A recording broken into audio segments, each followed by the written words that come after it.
শাস্তি কিন্তু বড়ই কঠিন। আল্লাহ পাক আমাদের সবাইকে তার শাস্তি থেকে হেফাজত করুন। আমি একটা এক্সাম্পল দিচ্ছি খালি জাস্ট।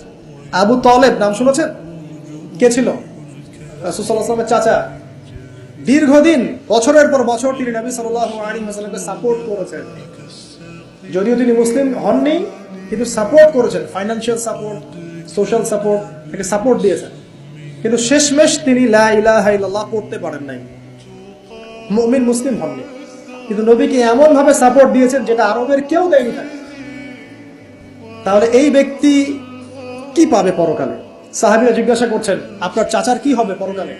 রাসূলুল্লাহ সাল্লাল্লাহু আলাইহি ওয়াসাল্লাম বলছেন, আমার চাচা আমাকে অনেক অনেক খেদমত করেছে, উপকার করেছে দিনের জন্য, কিন্তু ঈমান নিয়ে আসে নাই। যদি সে ঈমান নিয়ে আসতো আমি তার প্রতি সুপারিশ করতাম। তিনি চাচাকে বলেছিল না, খালি একবার বলেন লা ইলাহা ইল্লাল্লাহ, আমি আপনার জন্য আল্লাহর কাছে সুপারিশ করতাম।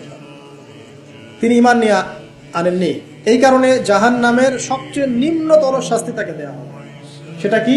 তাকে আগুনের এক জোড়া জুতা পরিয়ে দেওয়া হবে।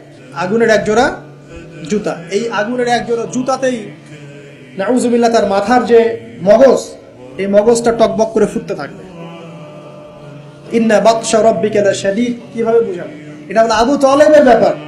তাহলে যারা এখন প্রকাশ্যে ইসলামের এগেইনস্টে কথা বলছে, কাজ করছে, সুন্নতের খেলাফ কাজ করছে, আমরা নামাজ পড়ছি না, সুদ খাচ্ছি, ঘুষ খাচ্ছি, দুর্নীতি করছি, আমাদের কি হবে?